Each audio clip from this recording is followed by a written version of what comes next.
I was still in my robe when the knocking started, sharp and patient, the kind of sound that doesn't ask for permission. It echoed down the hallway as if whoever was outside already believed they owned the place.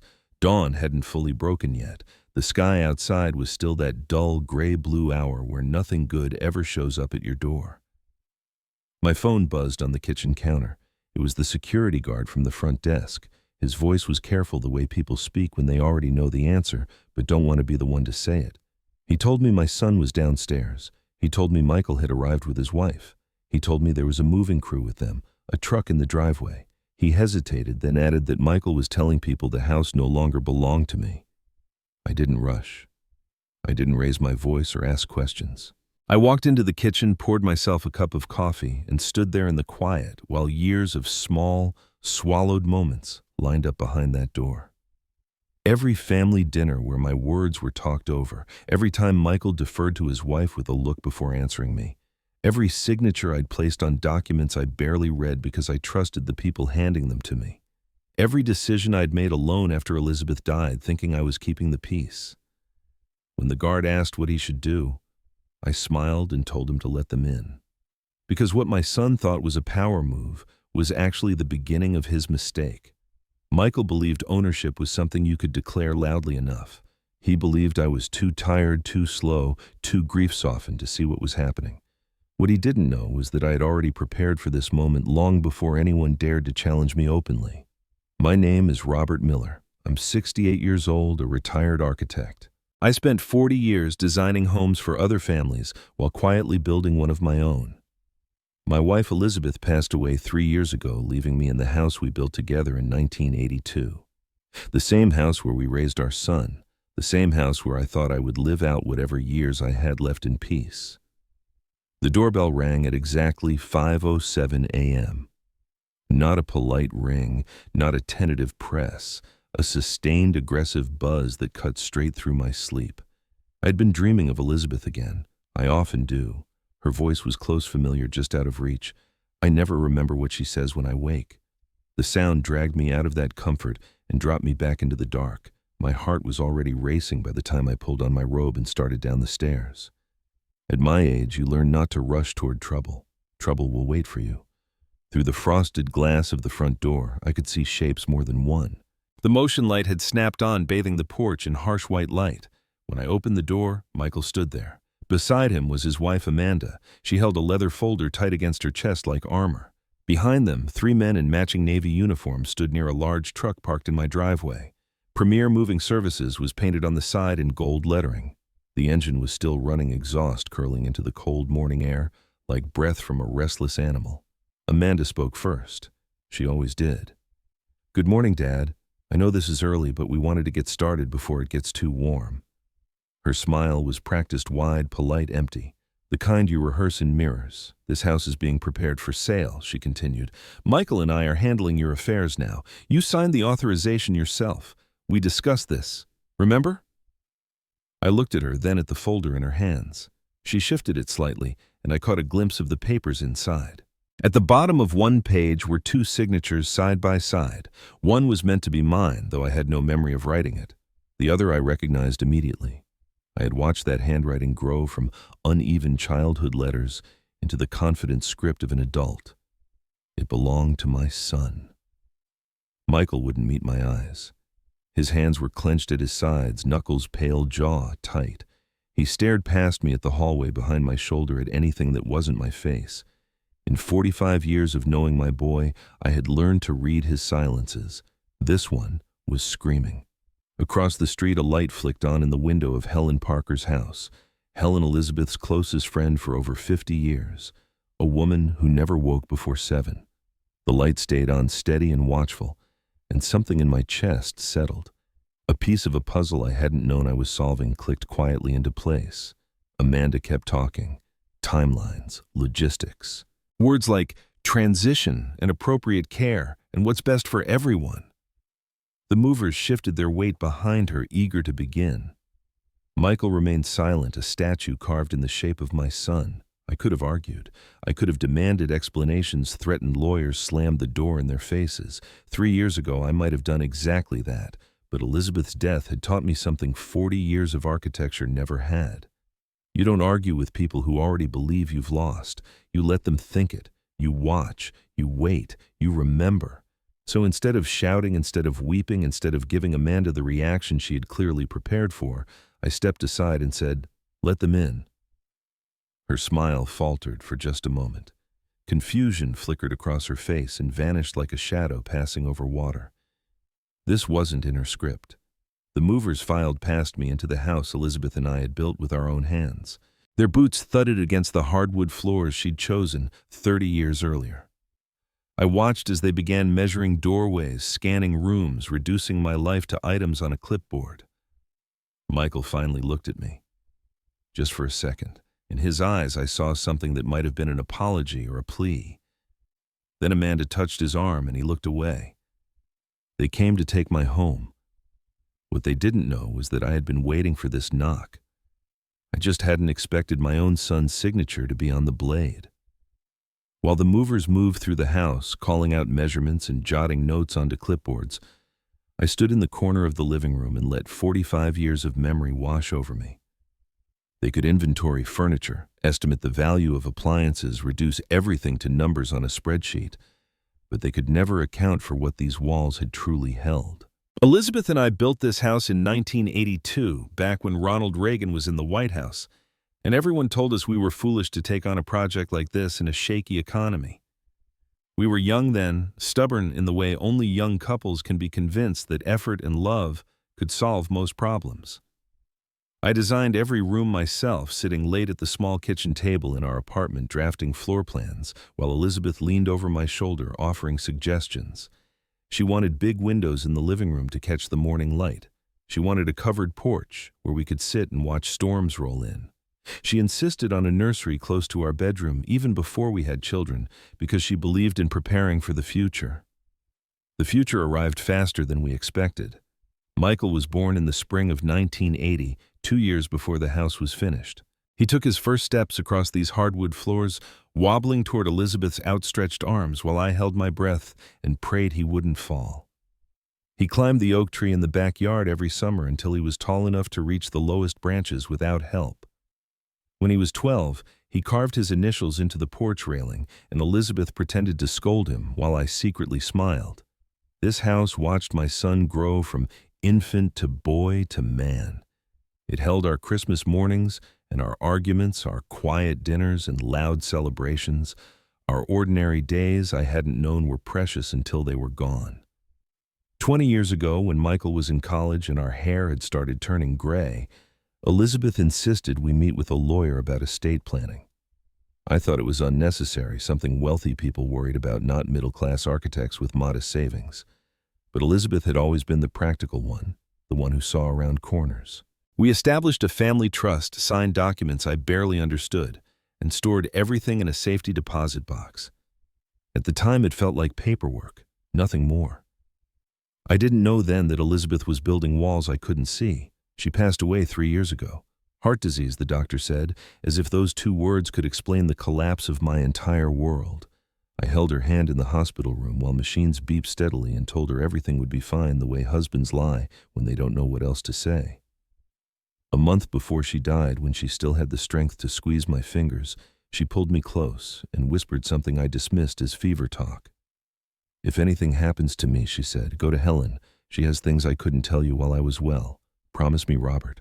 I promised, because it cost me nothing. I assumed she was confused, her thoughts tangled by illness. Helen Parker was our neighbor, Elizabeth's closest friend since they were young mothers, pushing strollers down this very street. They had raised children together, shared recipes and secrets, supported each other through every hardship 50 years of friendship could bring.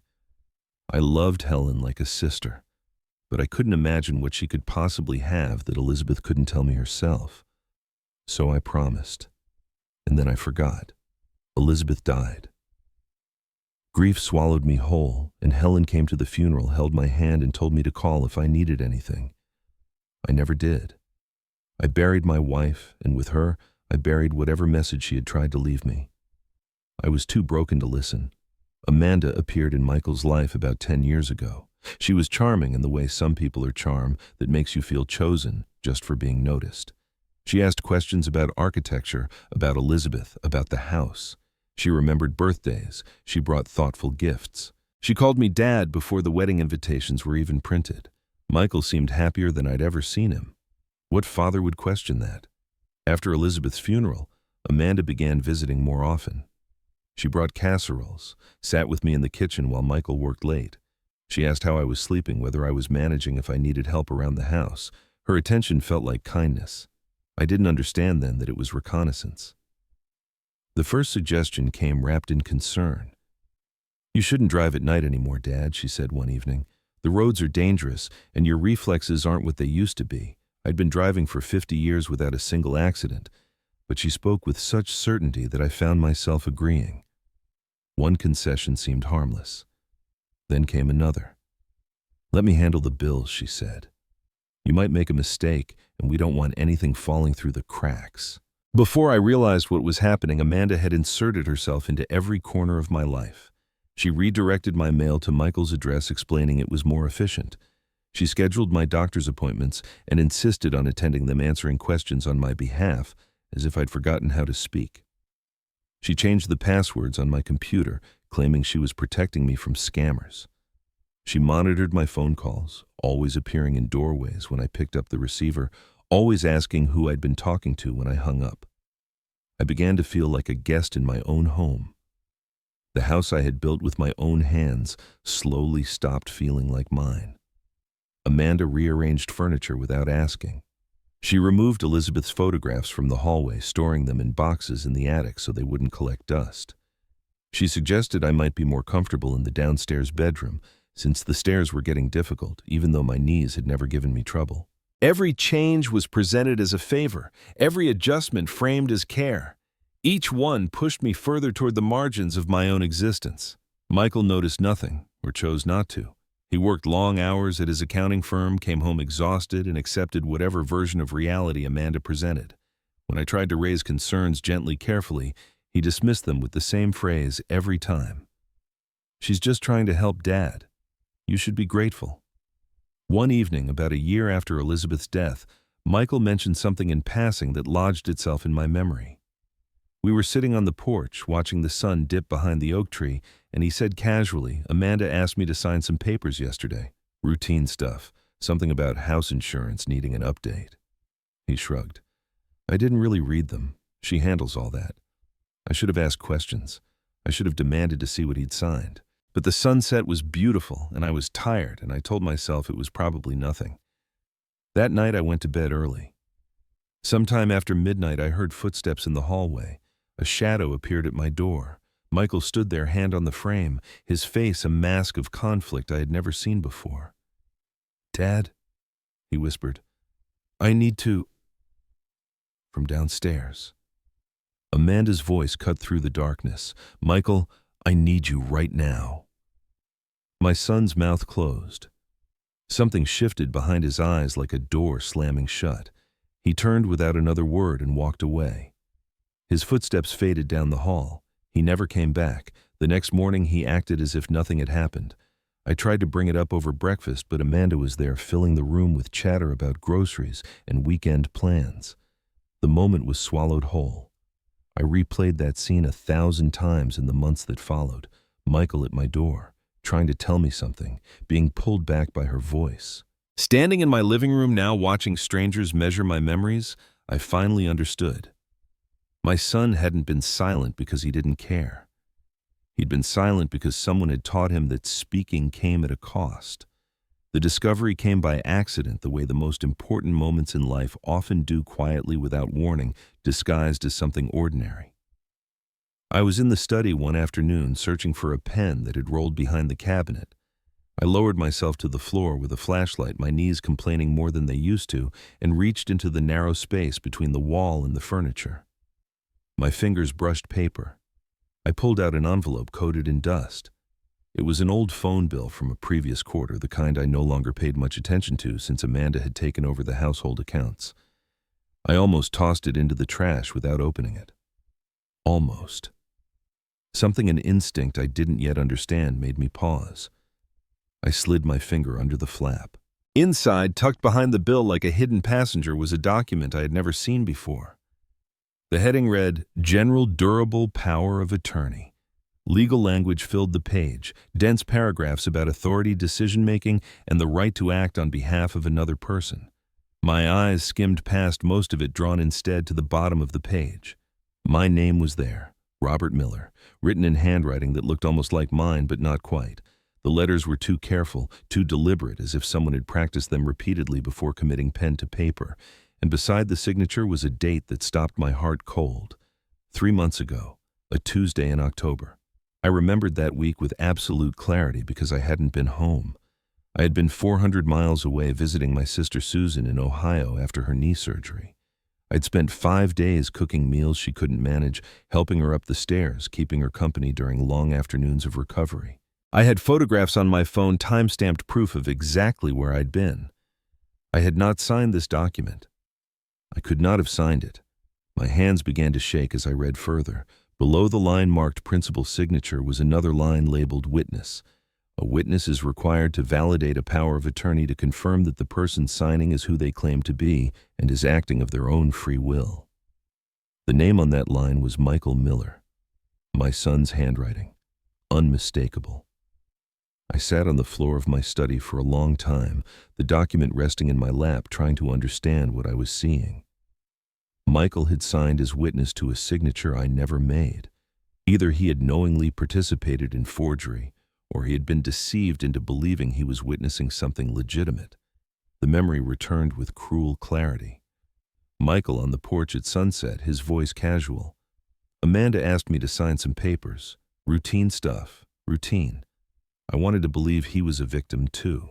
That Amanda had slipped this document into a stack of harmless paperwork and guided his pen without explaining what he was truly signing. The alternative, that my son had seen a forged signature bearing his father's name and chosen to validate the lie, was too painful to accept. I didn't confront him. Not yet. If Michael was innocent, warning him would only alert Amanda that I had discovered the truth. If he was complicit, confronting him would arm my enemy with knowledge of my suspicions. Either way, I needed more information. That night I began keeping a journal. I found an old notebook in my desk drawer, one I had once used for sketching architectural ideas, and I started writing. Everything. Every strange comment Amanda made, every document she asked me to sign. Every moment Michael seemed on the verge of saying something before pulling back. I wrote dates times exact words when I could remember them. I hid the journal behind a loose board in the back of my closet where Elizabeth used to keep her grandmother's jewelry. The hiding place felt right somehow, my wife's secrets protecting mine. The power of attorney gave Amanda legal authority to make decisions on my behalf, to access my accounts, to sell my property. With one forged signature, she could dismantle everything I had built. And Michael's name made it look legitimate. I returned the phone bill to the gap behind the cabinet, leaving everything exactly as I had found it. I let Amanda believe her secrets were safe, let her think the old man suspected nothing. For the next 2 weeks I watched her with new eyes. She moved through my house with the confidence of someone who believed victory was inevitable. I smiled when she suggested changes to my schedule. I nodded when she explained why certain decisions needed to be made without consulting me. I played the role she needed me to play, the declining, compliant old man. All the while, I listened. The truth revealed itself on a Thursday afternoon. Amanda thought I was napping, which had become my habit after lunch. Another small surrender she had orchestrated to keep me out of her way during the hours she considered productive. But sleep had been difficult since finding that document, and on that day, I came downstairs quietly for a glass of water. I heard her voice before I saw her. She was in the kitchen, phone pressed to her ear, speaking in the low, confident tone of someone conducting business. Once we liquidate the house, we'll have enough to start fresh, she said. The market's strong and the property's worth more than he realizes. We need to move quickly before he starts asking questions. I pressed myself against the hallway wall, my heart pounding. She laughed softly. He doesn't even know what he's signing half the time. Honestly, it's almost too easy. The words settled over me like a verdict. This wasn't concern. It wasn't misguided help. It was control, absolute and deliberate. Money was just the mechanism. What Amanda wanted was power, the kind that only exists once someone else has been reduced to nothing. I retreated upstairs without making a sound and lay on my bed staring at the ceiling. My first instinct was confrontation, to demand answers, to force Michael to choose. But confrontation would only give Amanda what she wanted: chaos she could exploit. Elizabeth used to say patience was simply wisdom waiting for the right moment. So I waited, and I listened, and when the time came, I would be ready. The next morning, I told Amanda I was going for a walk around the neighborhood. She barely looked up from her laptop, already absorbed in whatever spreadsheets or emails controlled the day's agenda. That indifference told me everything I needed to know. She no longer felt the need to watch me closely. In her mind, the outcome was already decided. I stepped outside the cool air, sharpened my lungs, and crossed the street to Helen Parker's house. It was the first time I had been there since Elizabeth's funeral 3 years earlier. Helen opened the door before I could knock, as if she had been standing just on the other side, waiting. She was 70 now, her hair fully white, her posture still straight, her eyes sharp in a way that age hadn't dulled. She wore a cardigan Elizabeth had knitted for her a decade ago. The sight of it tightened something in my chest. She studied my face for a long moment. "Come in, Robert," she said quietly. "I've been expecting you." We sat in her living room, surrounded by photographs and books and the accumulated evidence of a life lived carefully and well. Helen poured tea without asking if I wanted any, and I accepted it without comment. For several minutes, neither of us spoke. The silence wasn't awkward. It was the silence of two people who had known each other long enough to understand that words sometimes get in the way. Finally, Helen set her cup down. "Elizabeth told me you'd come eventually," she said. "She said you'd only come when you were ready to listen." The words struck me harder than any accusation could have. Ready to listen to what I asked. Helen's expression softened, but there was steel beneath the sympathy. "Not yet," she said. "First, let her make her move. Let Amanda show her whole hand. Then I'll show you what your wife left behind." I wanted to demand answers, to insist she tell me everything immediately. But something in her tone stopped me. Helen wasn't being evasive. She was following instructions, Elizabeth's instructions, delivered with the same calm certainty my wife had always used when she knew exactly what she was doing. "How long have you known?" I asked. "Long enough," Helen replied. Elizabeth saw things clearly even when she was sick, especially when she was sick. She knew this day would come. The only question was whether you'd be ready when it did. I left her house an hour later with more questions than answers, my mind racing. Elizabeth had seen Amanda for what she was. She had prepared something, and Helen had been guarding that preparation all along. The day Amanda chose for her public performance arrived with unseasonable warmth, the kind of bright morning that draws people out of their houses and into their yards. I understood later that this wasn't an accident. Amanda planned everything, including the weather's role in ensuring maximum visibility. The moving truck returned at 9 o'clock, larger than before, accompanied by a crew of 6 men. Amanda dressed for the occasion in a soft blue blouse and pressed slacks. Her hair styled, her makeup subtle but deliberate.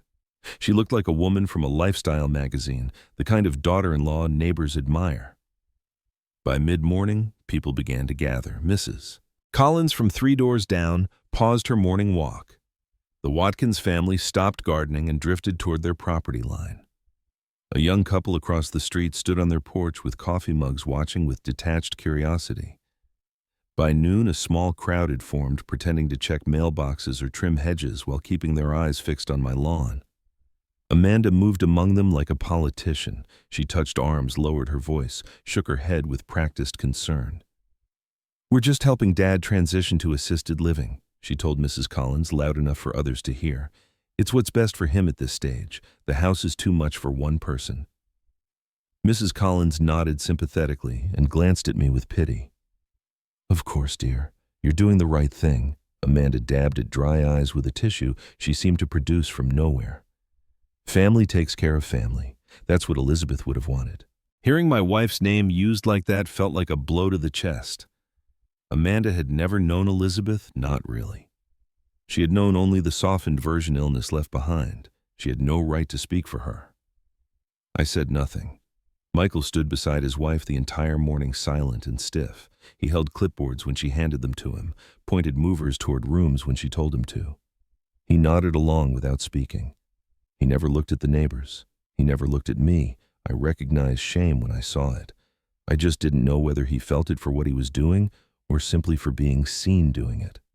The afternoon sun had begun to sink when Helen emerged from her house. She crossed the street with unhurried confidence, the kind that comes from knowing exactly when to arrive. Amanda noticed her immediately. I saw her shoulders tense, her smile falter before she reconstructed it. Helen walked past the movers, past the watching neighbors, past Michael without a glance, and stopped in front of me. "Let her believe she's won," she whispered. "Come to my house tonight. Bring nothing but yourself." Then she stepped back and turned to Amanda with a polite smile that didn't reach her eyes. "Take care of him, dear." Helen said loudly enough for everyone to hear, "I know how much you care about family." Amanda's smile froze. Something in Helen's tone reached a frequency only predators can hear. For the first time since this nightmare began, uncertainty flickered across my daughter-in-law's face. That night I crossed the street to Helen's house carrying nothing but the clothes I was wearing and the weight of everything I had witnessed. I didn't sleep, and I knew the waiting was almost over. The knock came the following evening, just as the sun was lowering itself behind the trees, turning the street the color of old gold. I was sitting in Helen's living room, hands folded, staring at nothing in particular when I heard voices in the hallway. One of them was achingly familiar. A moment later, Michael stood in the doorway. For a second, I didn't recognize my own son. The man in front of me looked hollowed out like someone sketched in charcoal after all the color had been rubbed away. He'd lost weight. His shirt hung too loosely on his frame. Dark circles carved deep hollows beneath his eyes that looked red and raw, the eyes of someone who hadn't slept properly in weeks, maybe months.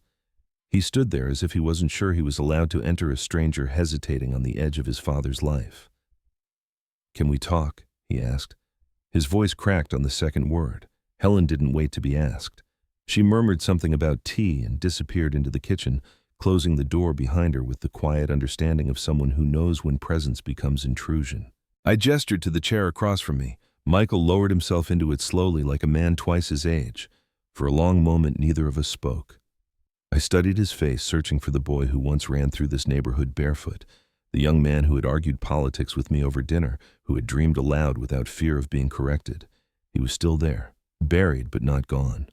"Dad," he began, then stopped. His hands twisted in his lap, fingers interlacing and separating again and again. "I need you to know something. I should have told you a long time ago, but I was scared. And then I thought it didn't matter anymore. I waited. Elizabeth used to say that truth comes easier when you give it room. 2 years ago," Michael continued, his voice barely above a whisper, "I tried to warn you. I found documents in Amanda's desk, papers about the house, about your accounts. There were notes in her handwriting, calculations. I didn't understand them, but I knew something was wrong." He swallowed hard. "I sent you an email from work. I told you everything. I begged you to call me." My heart began to pound. "But you never answered," he said. "Days went by, then weeks, nothing. Amanda said she saw the notification on your computer. She said you must have read it and decided not to respond." He looked up at me then, and the pain in his eyes took my breath away. "I thought you didn't care," he said. "I thought you chose her side. Or maybe you were just tired of dealing with me. I thought you abandoned me." The words landed like stones, each one sinking deep. "I never got any message," I said quietly. "No email, no call, nothing. If I had, I would have come to you immediately. You have to believe that." Michael's face drained of color. "That's impossible," he said. "I checked a dozen times. I watched it send." Understanding crashed over me all at once, sharp and undeniable. "She changed my passwords," I said. "She controlled my computer, my email. I didn't need to say the rest. She deleted it."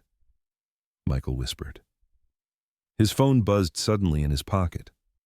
The sound cut through the room like a blade. He glanced at the screen and his entire posture shifted, shoulders curling inward, spine bending as if preparing for impact. "I have to go," he said. He stood, then paused at the doorway and turned back. "Check your old email account, Dad," he said. The one you used before she took over everything. There might be backups. Record whatever you find." Then he was gone, swallowed by the fading light outside. I sat there long after Helen returned, neither of us speaking. Eventually, she broke the silence. "He came to you," she said. "He tried?" I replied. Someone made sure I never heard him. She nodded slowly. Elizabeth suspected as much. Without another word, Helen rose and disappeared down the hallway. I heard drawers opening, the soft scrape of wood against wood. When she returned, she carried an old wooden box darkened with age, its brass hinges dulled by time. She placed it on the table between us. "Elizabeth gave me this 5 years ago," she said. "She made me promise not to open it until you came asking." Those were her exact words. She looked at me carefully. "You're asking now." Inside the box were folders and papers, neatly arranged with the same meticulous care Elizabeth brought to everything she touched. On top sat a cream-colored envelope with my name written across it in her handwriting. Before handing it to me, Helen spoke again. "She saw Amanda clearly," she said, "long before you did, long before Michael did. She knew something like this would happen, and she prepared for it." My hands trembled as I took the envelope.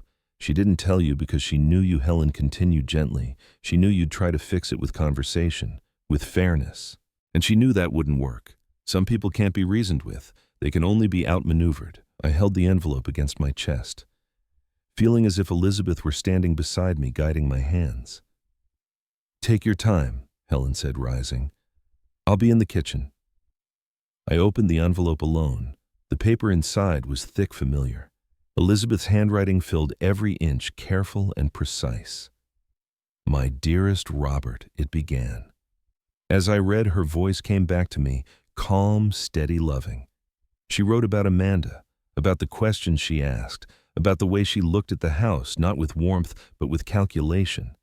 She wrote about Michael, about how she had watched him grow smaller, quieter, more uncertain with each passing year of his marriage.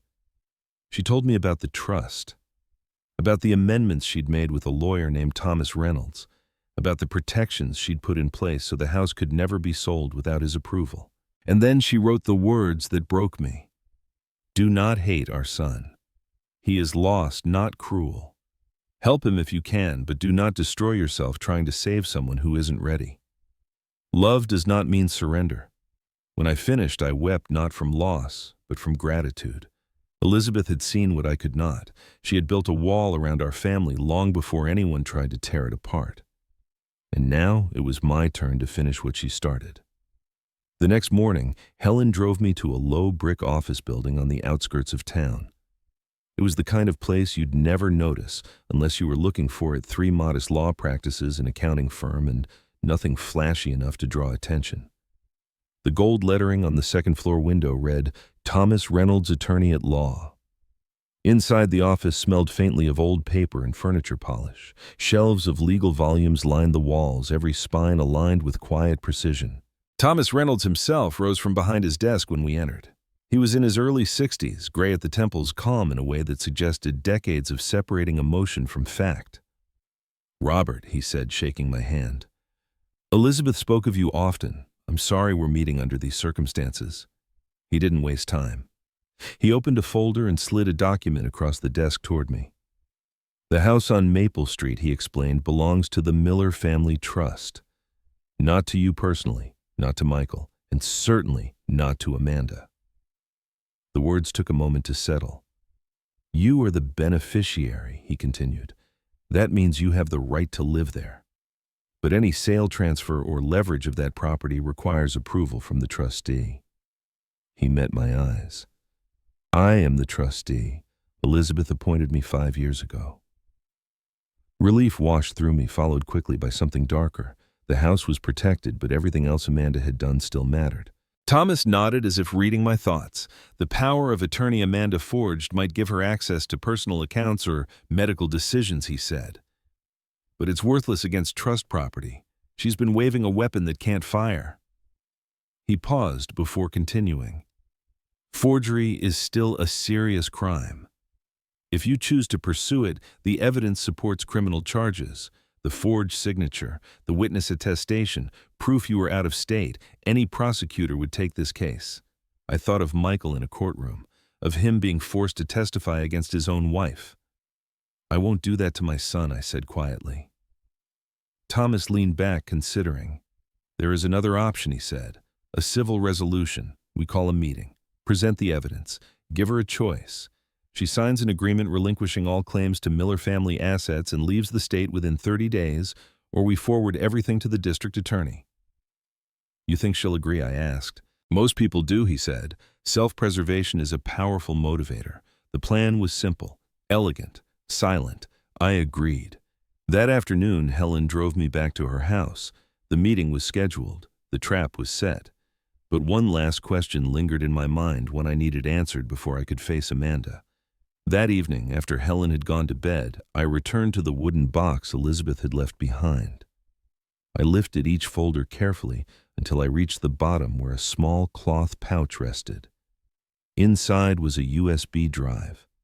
A strip of masking tape on its side bore Elizabeth's handwriting, "Email backups, 2018-2022.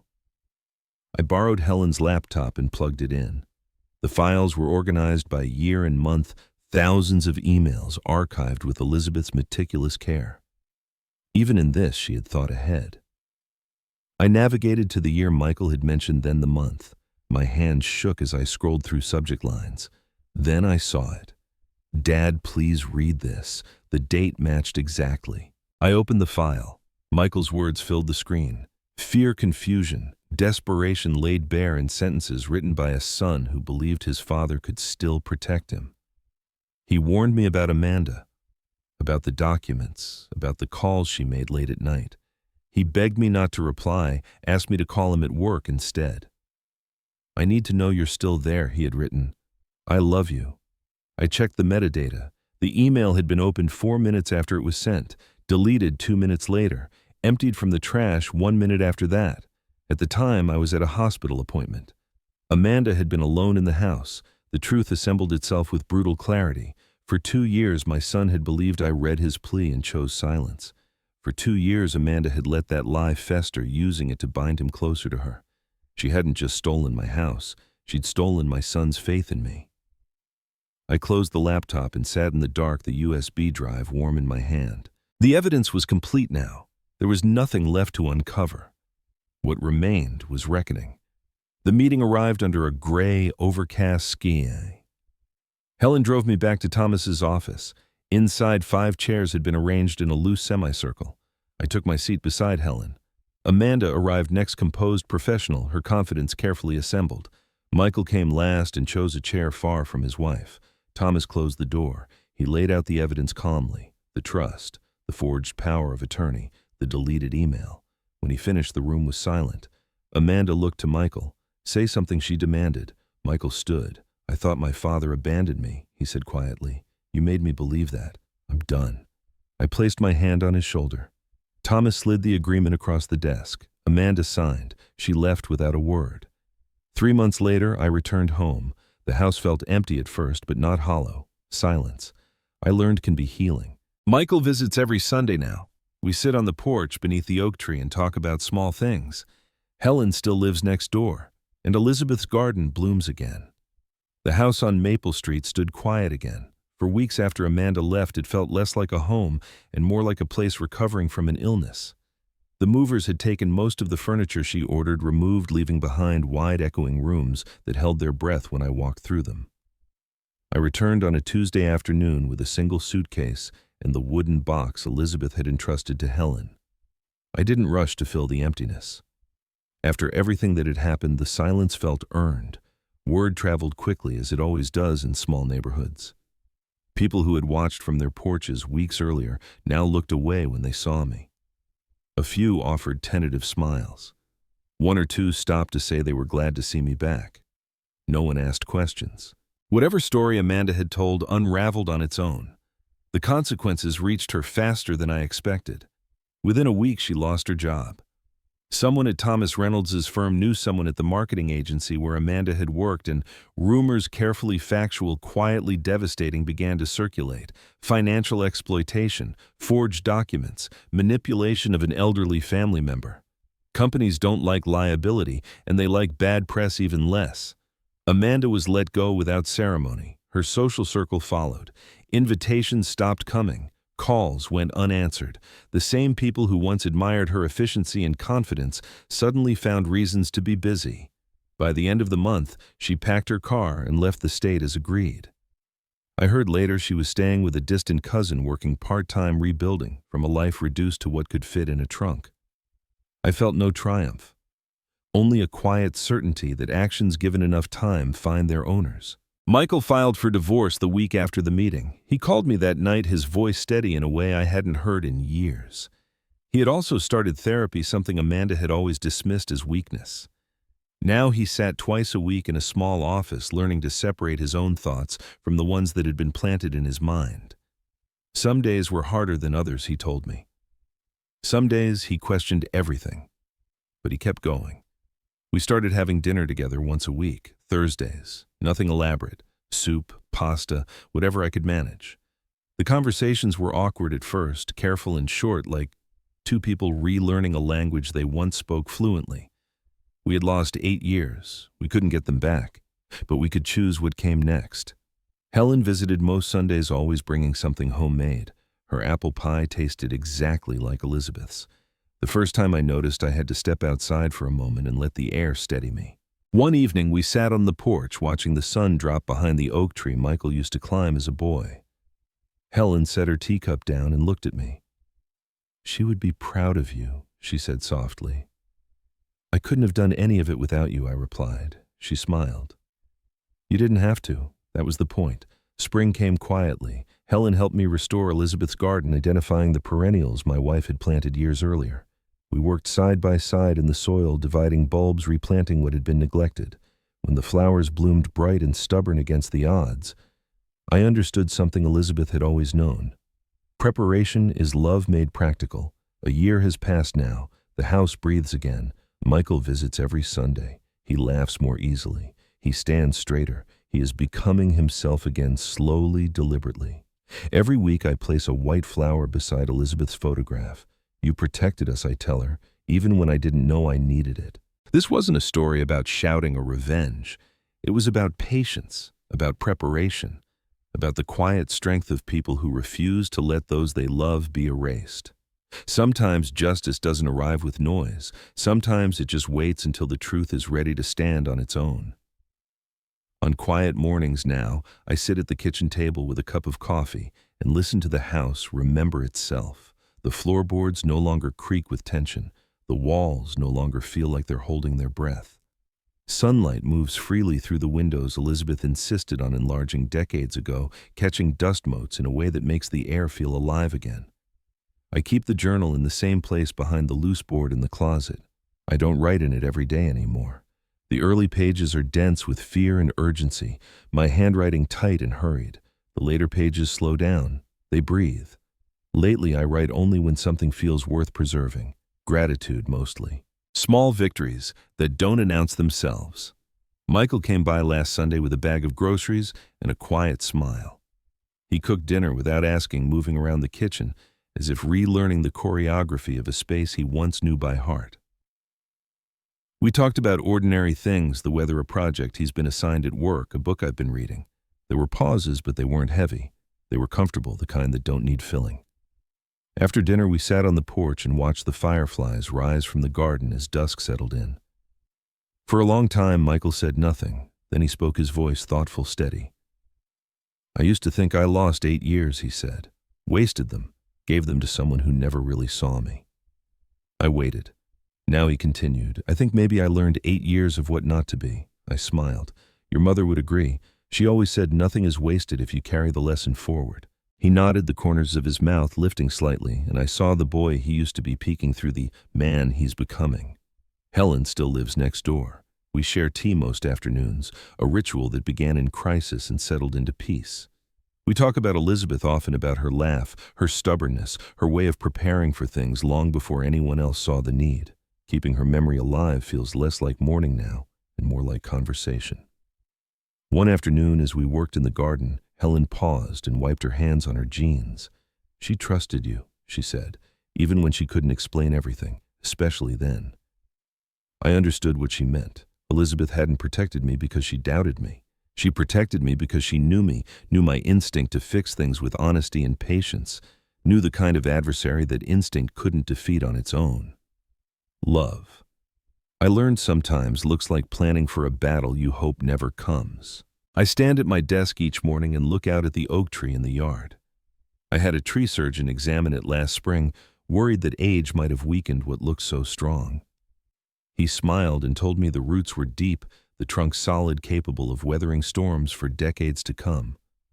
Some things are more resilient than they appear. If you're listening to this and something feels familiar, the confusion, the isolation, the quiet erosion of control, know this. You are not imagining it. Manipulation thrives in silence, but truth does too. And truth given time has a way of finding its voice.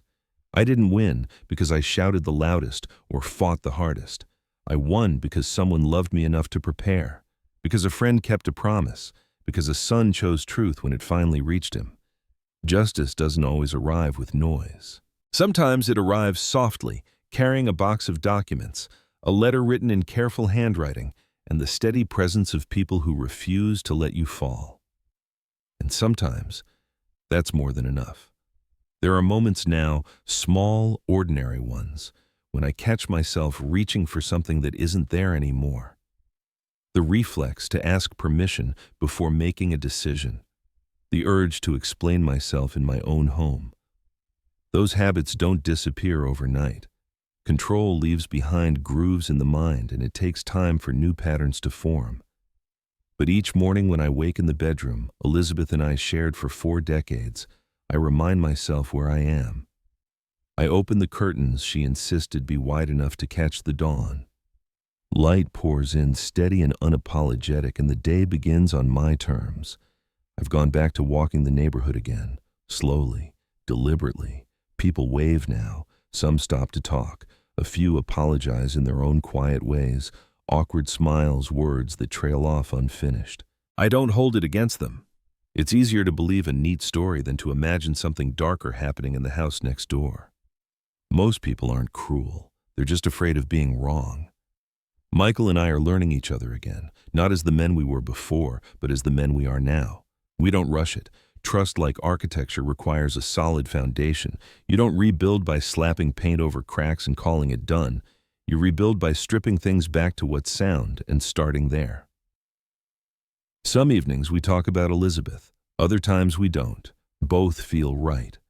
He told me recently that therapy has taught him how to recognize the moment his thoughts stop being his own. How to pause. How to ask himself who benefits from his silence. I listen and nod proud in a way that doesn't need words. Helen remains a constant. She never says "I told you so." She never claims credit. She shows up with pie, with tea, with the quiet assurance of someone who understands that loyalty isn't loud. Loyalty waits.